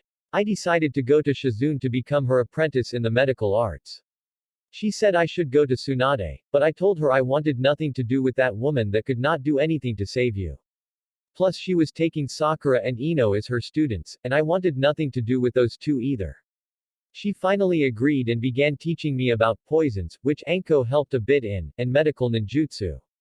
Tsunade, she wasn't the same after your death. I think it just finally broke any fight she had left in her. I think she only took Sakura and Ino in as apprentices so she didn't have to constantly remember she failed you. Thanks to my Byakugan and near-perfect chakra control I excelled greatly in the medical arts. Then came my training in elemental manipulation. When Shizune tested my affinity, she was surprised I had a double affinity for water and wind. This finally explained why I was no good for Jukin in its current state. The Jukin was made for those with an earth affinity. It demanded someone sturdy and strong like a stone. But my nature demanded speed, flexibility, and adaptability. I decided to create my own style of Jukin that complemented my two affinities to create a whole new way of using the Byakugan in combat. One day I was called by the Hyuga elders to the clan dojo. Apparently, they wanted to test Hanabi's skill against me once again. I decided to humor them for a bit, and agreed to it. Hanabi tried to weaken my resolve by talking about how pathetic you were and she could have made a better wife for such a fool. That made me snap and forget about any restraint I was planning to show. I rushed right in and knocked off her feet in seconds and pumped her to the ground until she was a bleeding mess. The whole clan was shocked, and some of the elders tried to intervene, but I knocked them to the ground with some powerful but deadly strikes to their groins. Hiyashi was terrified by what I had just done. He would have ordered me to stand down, but my glare stopped all that. I told him I was done with this bullshit from him and the rest of this disgusting clan. I told them that the shy Hinata was dead and gone forever. They wanted me to be a cold-blooded Hyuga, and they were gonna get it.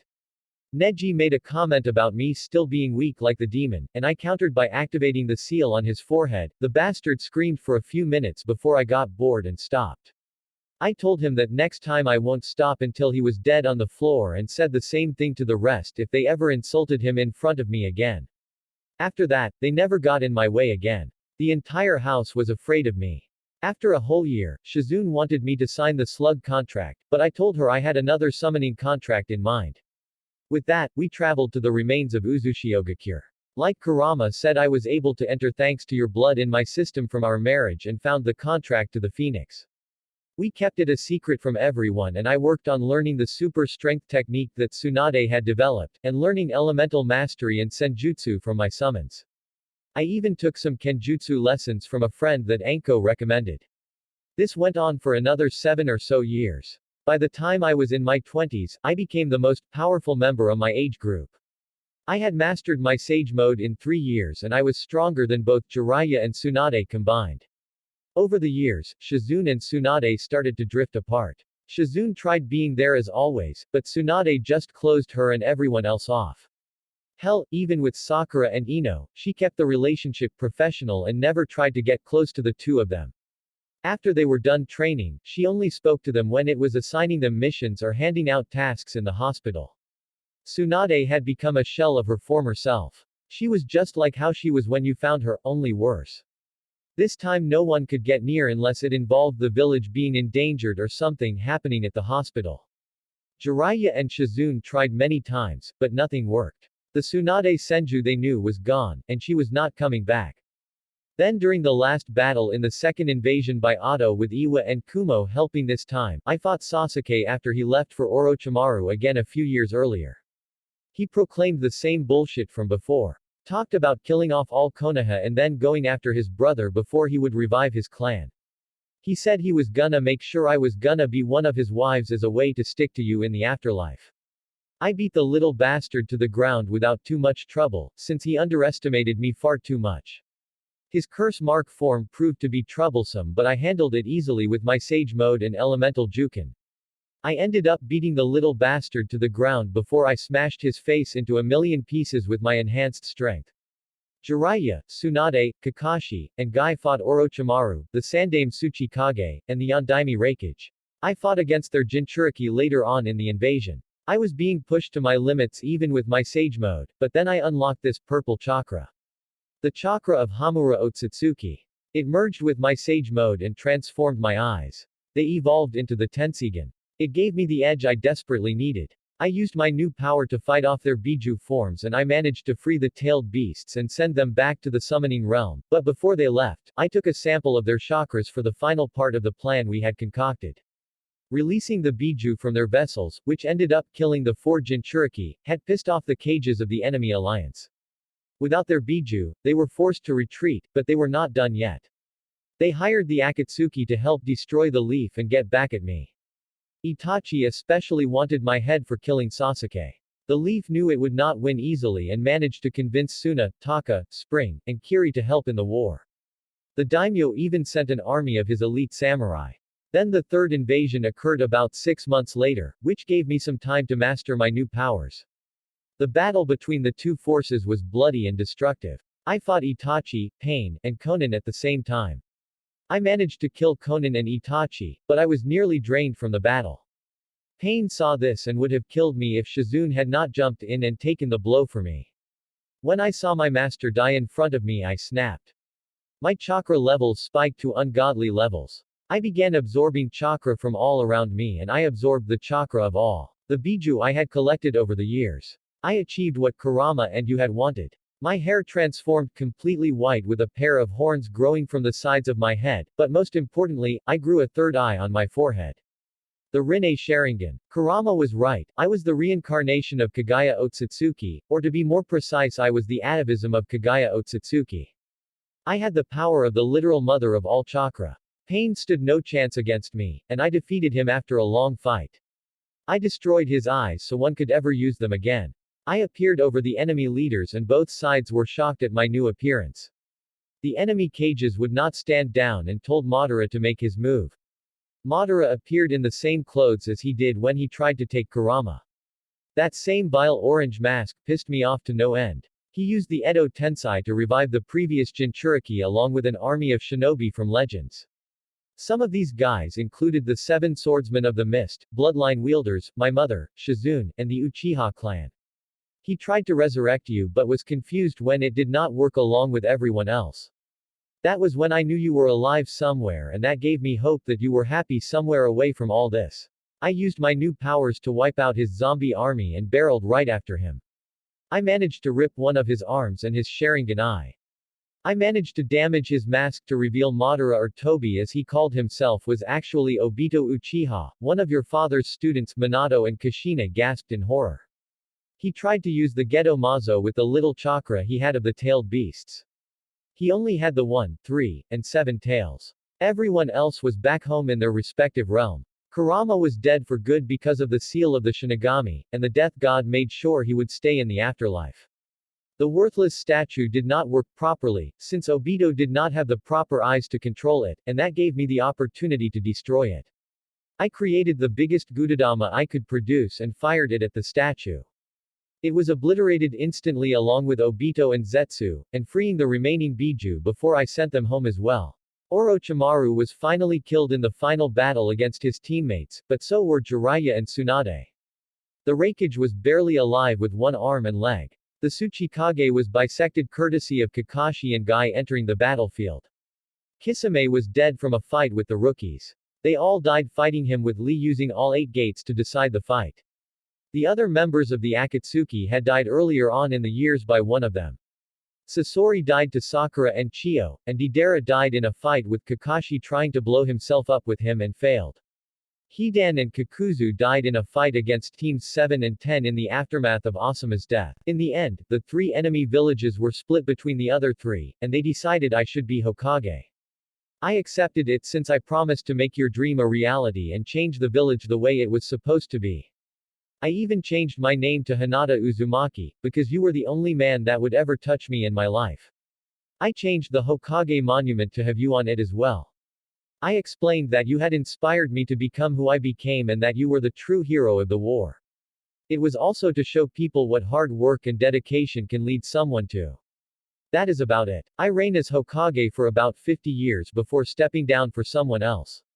After that, I traveled the world helping whoever I could before passing away peacefully when I turned 125.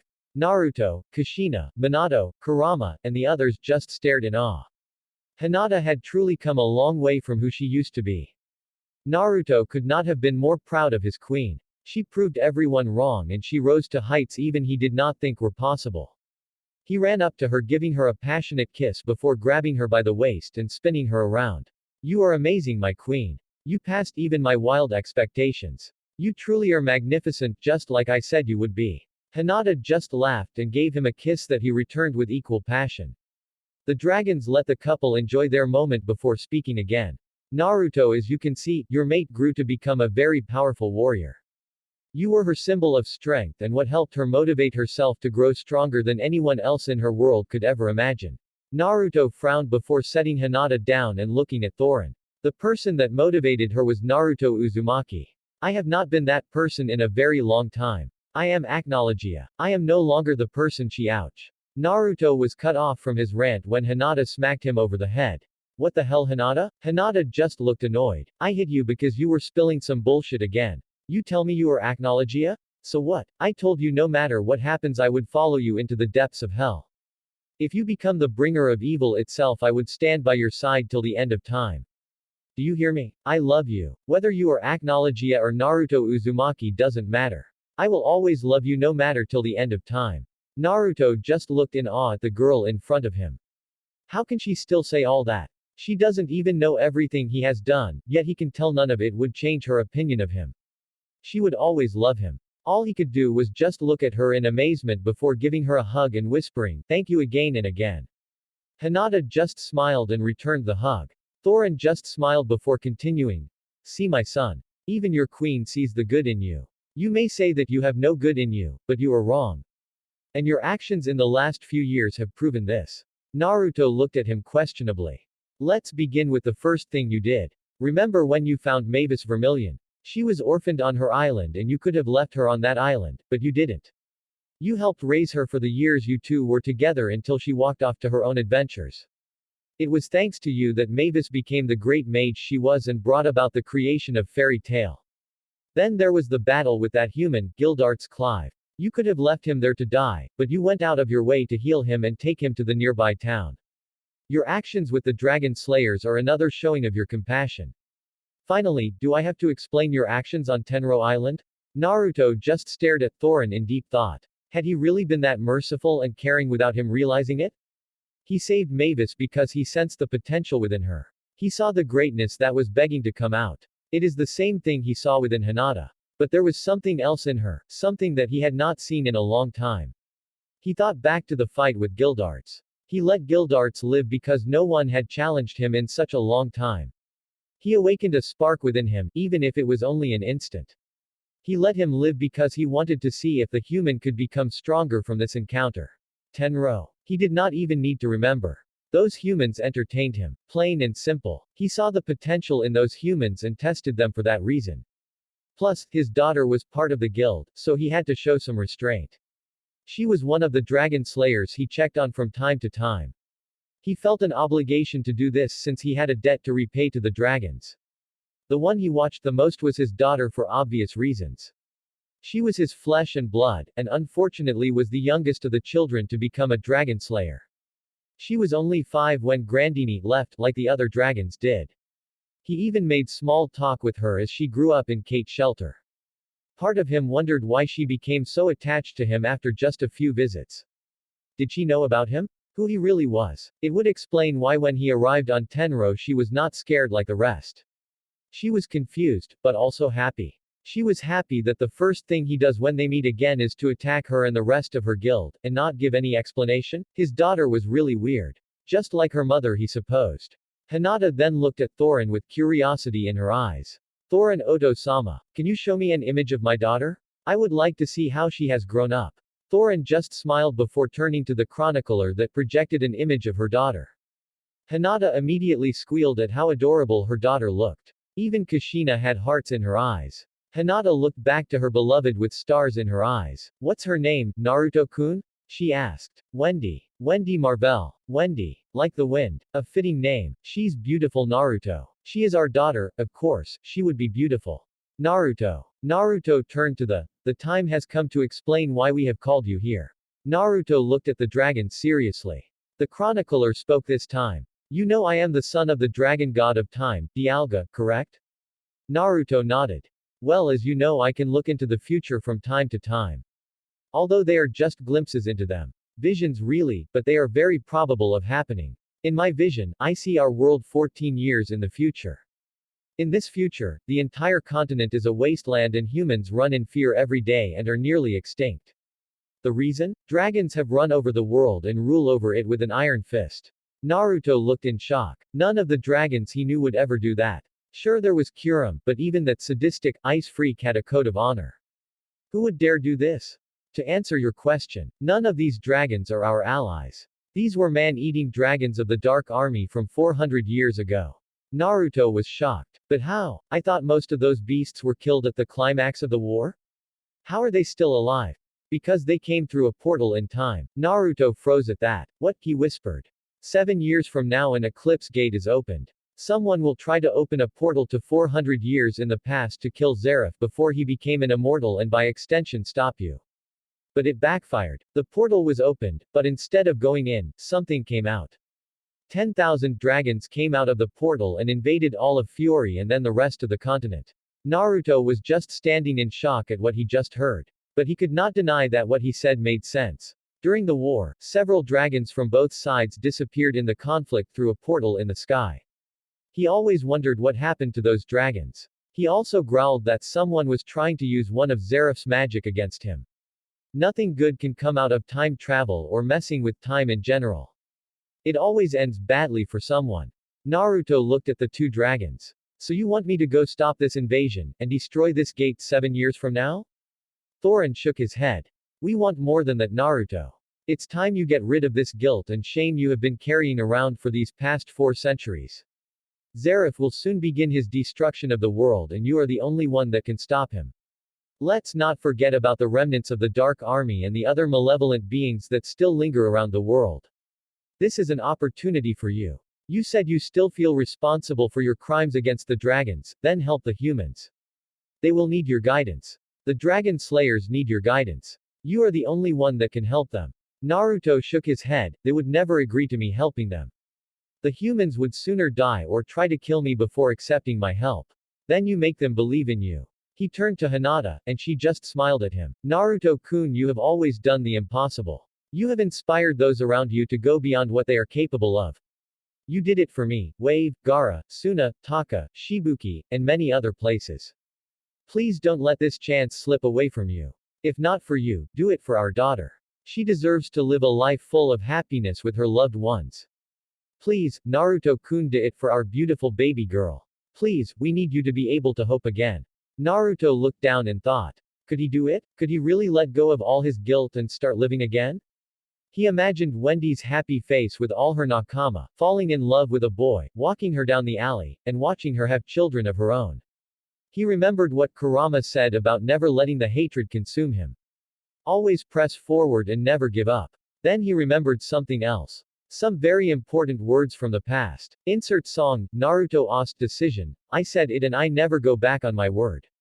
That's my nindo. My ninja way. A person is truly strong when they have something precious to protect.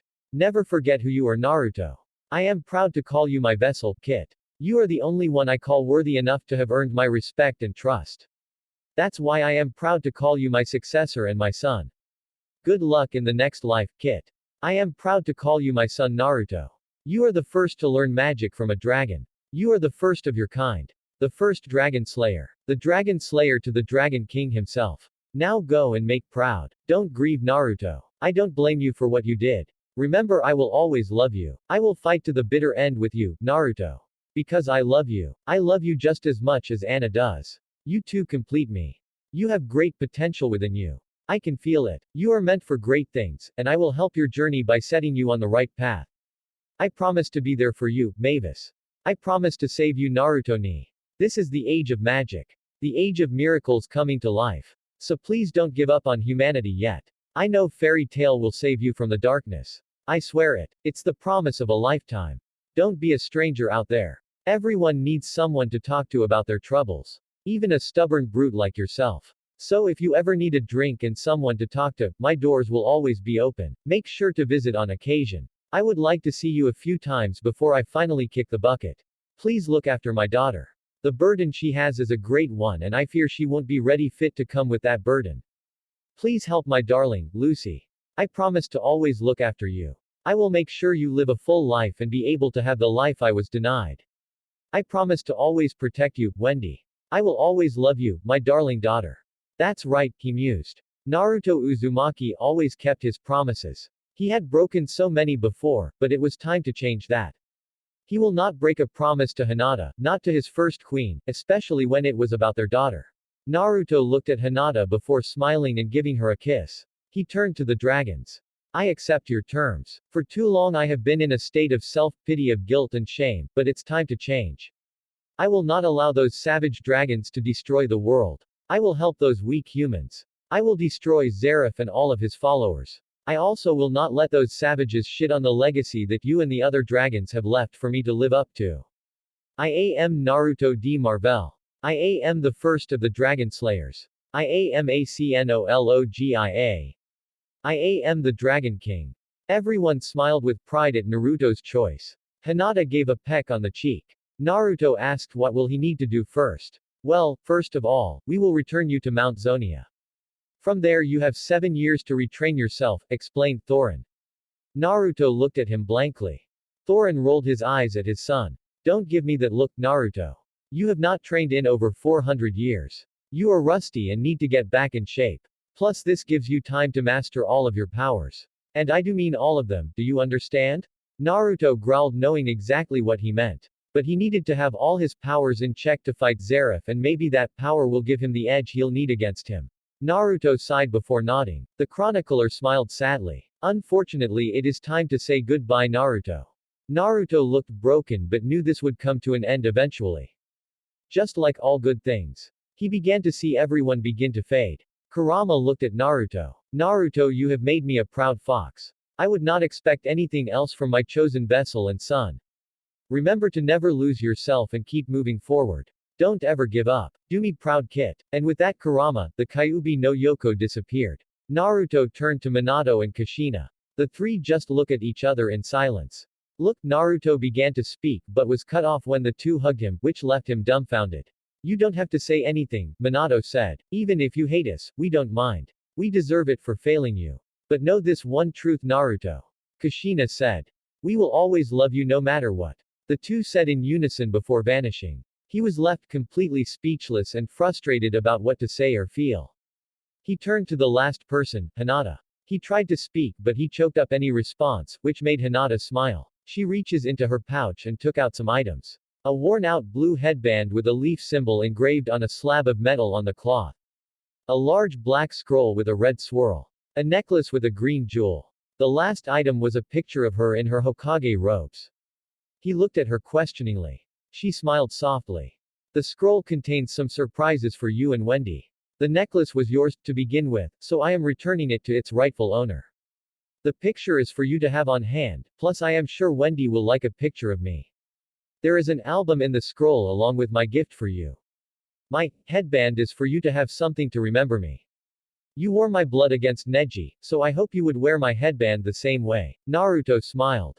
Naruto, promise me you won't give in to despair again. Promise you will help those that need it. Please look after Wendy. Please be a loving parent to her. Every girl needs her daddy to be there for her. I can tell you found love again and that you have other children, Naruto-kun, and I'm glad you found happiness again with someone. I know you lost them, but you shouldn't let that stop you from loving someone. So promise me you won't stay alone. Promise me you will attempt to find love again. You need it, Naruto. I want you to be happy, so please do your best. Hinata, I promise to do my best. Hinata and Naruto share one final kiss. I love you, Naruto-kun. And never forget I will always watch over you. I love you too, Hinata. My lavender queen. My goddess of the moon. I will love you for all eternity. Hinata continued to smile until she faded away. Naruto let a few tears fall as he let it sink in that they were gone. Gone, but not forgotten. They will always be with me. He thought. He turned to the dragons. End of theme. Thank you, Chronicler. The Aqua Dragon smiled. I will see you soon. Good luck, young Dragon King. He too soon faded. Naruto, remember, no matter what, I will always be with you along with the other Dragon Kings guiding you. Just look inside yourself. Never forget who you are. Farewell, my son, and make me proud. Thorin glowed a bright green light that expanded throughout the void. I promise, father. Everything went black for Naruto after that. When Naruto opened his eyes again, he was on Mount Zonia again as the sun is setting over the horizon. He sees in his hands the gifts Hinata left him with. He puts on the necklace and seals away the scroll and photo within a pocket dimension he wields. He looks at the headband and smiles. I promise I won't ever forget. He rips off the metal slab and sends it into his pocket dimension as he ties the blue cloth around his right arm and he looks towards the crimson-orange horizon. The eyes that were filled with rage, emptiness, grief, and sorrow, now had a fire ignited within them. A fire he did not think was there anymore. Acnologia was Naruto de Marvel once again. And this time nothing was going to stop him. End chapter. Chapter 4, Catching Up with the Fairies. 7 years. That's how long it has been for the members of Fairy Tail and the rest of the world after Acnologia attacked Tenro Island. After the attack, Acnologia had disappeared and has not been seen since. The core members of Fairy Tail that were on the island survived the attack, but there was a price. You see, the reason they survived Acnologia's attack was that their feelings for one another had activated one of Fairy Tail's great spells, Fairy Sphere. This sphere protected the group from the Dragon King's assault. The power of the sphere depends on the bonds of the members. The stronger the bond, the stronger the shield is made. However, the side effect of the shield is that it put everyone on the island into a comatose state. They remained like that for 7 years, and none of them aged at all during that time. It came as a big shock to everyone, but not as much as a shock when they found out who helped activate the spell. It was Mavis Vermilion, the first master of Fairy Tail. She appeared like a petite girl in her teens. She had a petite body with long, pale blonde hair that reached her ankles with a single band pointing upwards on top of her head. She had wing-like adornments on the sides of her head. She had a pale pink dress with a red bow tied around the collar. Around her chest were 3 blue diamond patterns with 2 blue triangles above them. Each series of these is outlined in hot pink. She had deep, emerald eyes with no pupils. She also walked everywhere barefoot. Everyone was shocked to see the spirit of the first master and founder of their guild. Apparently, she lives on the island, and since only members of the guild could see her, she decided to stay on the island for a time and reminisce on her life. However, after the fiasco with Acnologia, she decided maybe she should return to civilization and see how her guild has grown. The Tenro group and the members that came to find them were left dumbfounded, but they nodded nonetheless. After all, they could not reject a request from the founder of their guild. When they returned to the mainland, they were shocked at all the changes that happened without them. Biska and Alzak had finally gotten together. They even got married and had a daughter, Aska. It came as a big surprise since everyone knew they had the hots for one another, but were too shy to openly admit it to one another. Urza seemed the most shocked by this, much to the confusion of the couple. The next shocking news that came to them was their ranking in Fury. They had dropped from being number 1 to becoming the weakest guild in the country. Macaucan Bolt was forced to become Fairy Tail's 4th master.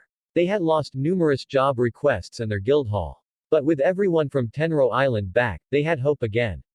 Hope that they could rise up and become number 1 in Fury again. After a few weeks of celebrating and catching up, the entire guild came to a realization. They were completely broke and they needed cash fast. Makarov Drayar, the 3rd master of Fairy Tail, decided that for the guild to rise again they needed a new leader. Makarov was in his late 80s. He had led Fairy Tail for over 40 years and decided it was time for him to step down. He decided to nominate Gildarts Clive, the guild's ace, as the 5th master of Fairy Tail. Gildart's first action as a master was to reinstate Laxus Drayar, Makarov's grandson, as a member of the guild. Laxus was in his early 20s and had a very muscular build. He had short spiky blonde hair. His eyes were a deep green and he had a lightning bolt scar over his right eye. He wore a black vest with gray fur around the collar of the vest and at the sleeves. He wore blood-red jeans and black shoes. This news was celebrated by everyone in the guild, but Makarov was just annoyed by this. Laxus was originally a member of the guild, but he was excommunicated after he tried to take over the guild for his own selfish ambitions. He didn't return until the fight between Fairy Tail and Grimoire Heart, a dark guild, occurred on Tenro Island. Gildarts's next move, hilariously enough, was to nominate Makarov as the 6th master. Everyone agreed without hesitation, much to Makarov's shock and horror. Gildarts explained that he was not cut out for being a master. He liked traveling around and seeing new places, and having an adventure. He liked being a free bird, but he would stay to help the guild reach the top again. Plus it gave him time to hang out with his newly revealed daughter, Kana. He looked around to find her in her usual spot. She had her traditional bikini top with maroon jeans and black heels. She had her wavy, brunette hair down and was doing her usual pastime. Drinking barrels of alcohol on her own. How she drank all that beer and did not get sick was a mystery to her father. Hell, 30% of the guild's alcohol bills came from her alone. But the man did love his daughter to death, a little too much in Kana's eyes since he kept being a little too clingy for her own comfort. Though everyone else was enjoying the banter between the two. Everyone overall was enjoying their time together again. Well, everyone except for one. She sat at one of the tables to the far end of the guild. She was a petite girl in her early teen years. Her straight, dark blue hair was hanging down to her waist. She was wearing a flowing green dress with a diamond pattern and wore ankle-tied sandals. Her dark brown eyes stared at the heart-shaped red jewel around her neck in deep wonder. This was Wendy Marvell, the Sky Dragon Slayer, and the biological daughter of Acnologia. Something that only a select number of people knew about. This select number of people included the girl herself. She had found out during her younger years when he used to visit her on occasion. The last time she saw him was nearly a year before she joined Fairy Tail. That's why she was not scared when he appeared on Tenro Island. Shocked and amazed at his appearance and power? Yes. Scared and petrified? Not even close. The reason she knew that was her father was because of the jewel around her neck. It was his last present before he disappeared. It let her know that he was alive somewhere, and it would glow a bright red whenever he was close by. So it made it easy to identify him, even in his dragon form. What confused her was why he was there. He had no purpose there unless it was related to Grimoire Heart or Zeref, but they had disappeared before he arrived. Something that must have annoyed him to no end, she mused. Then his unexpected attack on the entire guild. Well, an attack wouldn't be the right word. More like him toying around with everyone. Gildarts had told them his fight against Acnologia lasted less than 3 minutes before Acnologia ended it swiftly with one strike, taking Gildarts' leg, arm, and pieces of his organs. He did wonder how he even survived and if someone saved him from the dragon. Wendy knew better than that and her suspicions were confirmed on Tenro Island. Acnologia was having fun with them. He was testing them to see if they were worth his time. You would think spending time with your daughter would take priority, then again she couldn't shout out "Dad" in front of everyone. The number of questions she would be bombarded with would make her brain blow a fuse. Plus she did not know how her friends would react and worse what the Magic Council would do to her if they ever heard that one of the most powerful and feared beings in the world had a child. She shuddered at the thought. That was probably one of the reasons he kept his distance from her. To erase any connection the two had. But her quiet mood was not because of not being able to talk to her father. It was how easily he took everyone down. Everyone threw everything they had including the master and yet they could not make a dent in him. Hell, she saw him smirk at them when they began their assault on him. He was mocking them, showing them how powerless they were compared to him. Hell, this guild had 4 Dragonslayers, and yet not one of them was able to land a scratch on his entire body. All they managed to do was send it into the ocean. Something that did nothing to him and he seemed even more entertained than before. That was a blow to her pride as a Dragonslayer. Then he charged and fired his breath attack at them, a breath attack that was not even at full power. The only reason they got out with little damage was thanks to Master Mavis and Fairy Sphere activating. What utter and complete bullshit. Yes, the first master did save them, but Acnologia wasn't going all out on them. He could have blown the island when it appeared in his line of vision, he did not have to land on the island. Hell, when he did he never blasted them. He just stomped and huffed everything around him. The biggest thing that proves that her father had no intention of hurting them was that no one died. Anyone that got hit by him did not die, hell no one lost a limb. Did no one find that strange? He did not see them as any kind of threat, which made the young girl frown. She never told anyone this, but she always wondered if her team saw her as a burden. She was not the best fighter, and more a supportive member than a combat specialist like Natsu, Gray, and Urza. Plus she was not all that strong. Her best spells were her enhancements and healing spells. Whenever she fought a strong opponent she was always pushed behind and watched as someone else beat the bad guy. Whether it was the battle with the Oracion Cease, the Dragonoid, the battle with King Faust in Edalis, and the disaster in Tenro, she was always left behind and had to rely on others for everything. She gripped her hands tighter. She was so tired of being weak. She needed to get stronger. But how could she get stronger without the proper teacher? She was cut from her musings when she hears someone calling her name. She looked up to see her team looking at her strangely. The first was a boy in his late teens, he had spiky pink hair.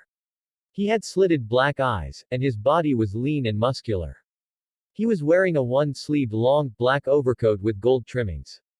He had a brown belt tied around his waist with white trousers and black sandler. The noticeable attire on the boy was the white scarf around his neck and his exposed right arm with the emblem on his shoulder. This was Natsu Dragneil, the Fire Dragonslayer. The second was a blonde-haired woman with large brown eyes. She had an impressive blossom and a very curvaceous body that was the envy of many of the guild. She had the guild symbol on the back of her right hand in pink. This was Lucy Heartfilia, a celestial spirit mage. The next person was a boy also in his late teens with spiky black hair, dark blue eyes, and with a scar right above his left eye. He was shirtless, making it easy to see he had a muscular build like Natsu. He had the guild mark on his right pectoral muscle. He wore a silver necklace that resembled a sword with a stone on the hilt of the blade. He had dark cargo pants with black boots. This was Gray Fullbuster, an ice molding mag, and the guild's residential stripper. The third was another female with a similar build, but with a slight lean and muscular build. She had long scarlet hair that reached her waist. She had a light complexion with dark brown eyes. She wore silver armor around her chest and arms. She had a blue skirt with dark brown boots. She had a blue guild emblem on her left arm. This was Urza Scarlet, Titania, the Fairy Queen, an S-rank mage, and the strongest female of the guild. The last person looked like he was in his early 20s like Laxus. He had long spiky black hair that was slicked back at the front. He had red eyes with slitted pupils. He had no eyebrows with 3 metal studs in place of them. He also had studs on both his firearms, 2 below his chin, 4 as piercings on his ears, and 2 on the sides of his nose. He wears the guild emblem on his left shoulder in black. He wore a black sleeveless tunic with beige pants tucked inside black boots that reach his calves. He also had black gloves on with studs. The most distinguishing feature was the black wing-like ornament on his right shoulder that was attached to his tunic by a large stud. This was Gajeel Redfox, the Iron Dragonslayer. There were 3 cats with wings alongside the mentioned mages. One was a male with light blue fur called Happy, a female with white fur called Carla and Wendy's partner and best friend, and finally, a black cat called Panther Lily. Wendy was surprised to see them before smiling at them, momentarily forgetting her dark thoughts, and saying hello to everyone. So everyone, why are you all here? She politely asked. Everyone frowned before turning to Carla. Wendy, everyone is here because they have been worried about you. Wendy looked strangely at them. Why are you all worried about me? Carla just looked annoyed. Because child, for the last 3 weeks you have been rather quiet, keeping your distance from everyone. When anyone sees you, you're in the back of the guild all by your lonesome staring at your necklace. We're worried about you, Wendy. Wendy dropped her head. She didn't mean to have everyone worried about her, she just had a lot on her mind. Goman everyone, I just had a lot on my mind these last few weeks. Everyone looked at each other before looking at the sky dragon again. Wendy. She looked to see Natsu and Gajeel staring at her. Does this have to do with Acnologia? Wendy flinched. Wendy, I know you're feeling frustrated at how we got rocketed by that bastard. He made us look like we were nothing, even as dragon slayers could do nothing against him. He made all of us feel powerless weaklings. Wendy began shaking. We all feel the same way. All of us took a shot at our pride. He made us look like we were nothing, but insects that he was trying to swat. He showed us that there are a lot more powerful beings in the world that we haven't seen yet, which is why there is a bright side to this. Wendy and everyone looked at him funny. He screwed up by not finishing us off. Now we have the chance to get stronger and become the strongest guild in Fury again. Then we'll find that scaly bastard and kick his ass for real. We will show him that you never should underestimate Fairy Tail. Who's with me? Everyone cheered in agreement and even Wendy got back to her normal mood. Then Lucy looked at Wendy and the jewel around her neck. Hey Wendy, I was wondering, where did you get that necklace? It's beautiful. I've had it for a long time. It was a gift that I got when I was still in Kate's shelter. Who gave it to you? Urza asked curiously. Wendy smiled. My 2-chan gave it to me. This surprised everyone, except Carla, who scowled at the mention of Wendy's father since they thought she was an orphan like the other dragon slayers. Wait, you have a dad? I thought you were like us. You know, Natsu began. An orphan raised by a dragon. Wendy finished. Natsu nodded awkwardly, since you don't bluntly remind anyone of being an orphan.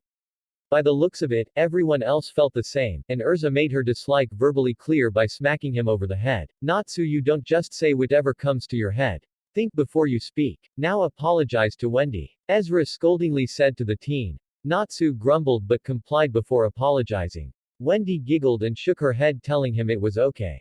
You see, my 2-chan was the one who left me in the care of Grandini. But I was raised by him till I was around 3 or 4. After that, I only saw him on occasion when he checked up on me at Kate's shelter. He was rather secretive about himself, he didn't even tell me he was my dad. But I knew. I recognized his scent, plus I might have eavesdropped on some of his conversations with Master Rabaul. Everyone chuckled at that. The last time I saw him was nearly a year before the whole Oración Cease incident. He gave me this necklace and said no matter how far he was, he would always be by my side. That was the last time I saw him, and now 7 or 8 years have passed. She finished explaining. She could not tell them that he was on the island. At least not yet. This made everyone smile, but also wonder what kind of person Wendy's father was. Carla merely scoffed. She never liked that man. He was always very secretive and told Wendy nothing about himself or her mother. In her eyes, that man was a suspicious hooligan that had no right to be Wendy's father. It was one of the many things that the two always argued about, but she decided to stay quiet this one time. Hey, Wendy, do you know what the necklace does? Lucy asked. Well, he said that the necklace was connected through a complex combination of sealing and rune magic.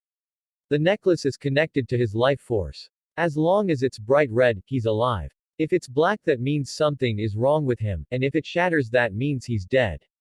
Oh, he also said that if it ever glows a bright red, it means he is nearby. Everyone was impressed at the skill Wendy's father had. He must be a very powerful mage. If only they knew. Sealing and rune magic in unison? That is an impressive feat. Only someone of Fried's caliber or more could do that. Your father must be a master in the sealing arts, Wendy. Urza said, impressed. Wendy beamed at her. Hi, my 2-chan is the strongest mage I know. No one could be able to beat him. Ha, I bet I could beat him easily. Natsu boastfully claimed. Wendy just giggled at her fellow Dragonslayer's antics. Gomen Natsu-san, but I have seen you at your best and when you're pushed to your limits and beyond. My dad has no limits and is probably one of the strongest mages, if not the strongest in the entirety of Earthland. So you have a long way before you could realistically challenge him. Everyone looked at the girl oddly. Was her father really that powerful or was this just hype to make him seem bigger than he actually was? Again, if only they knew just who was her father. Gajeel just smirked before getting in front of Wendy and patting her on her head. Hee hee hee hee hee. Looks like our little Wendy is a daddy's girl. Right? Gajeel teased. Wendy blushed and pouted, mumbling that she was not. This caused everyone to laugh at the girl's expense. After calming down, Ezra explained that they were going to visit the medical mage, Porlyuzuka.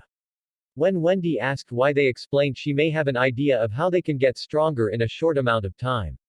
Wendy nodded and the rest of Team Natsu left to visit the recluse in her home at the edge of Mongolia. Gajeel and Lily decided to stay in case of a fight occurred in the guild. When the team met Porlyuzuka, she was less than welcoming. She was elderly in her late 80s like Makarov. She had hot pink hair with 2 bangs on the front of her head, and the rest in a bun with 2 gold ornaments on its sides. She had blood-red eyes. Her most noticeable attire was a high-collar blood-red cloak with fangs on the top of the collar. She told the mages she wanted nothing with humans and to leave her alone. When they continued to persist, she came out with a broom swinging around screaming for them to get off her property. The mages ran away in shock and fear, but Wendy looked back at the screaming woman. She seemed familiar. When they were given a chance to breathe again, everyone was still shocked at how violent Porlyuzuka was towards them. Carla then saw the distressed look on Wendy's face. When she asked, everyone was shocked when she began to burst into tears. She explained that her aura and scent were very familiar. The flavor reminded her of the sky dragon, Grandini. This shocked everyone and asked if she was sure, to which she nodded. They began the debate of Porlyuzuka possibly being the one that raised Wendy. Lucy debunked this because Porlyuzuka has been around since Makarov's time and always stayed near forests. But the dragons have been around for a much longer time and they all disappeared on July 7, x 777. That makes it 14 years since the dragons disappeared for the Dragonslayers. This meant that it would make no sense that the two were connected.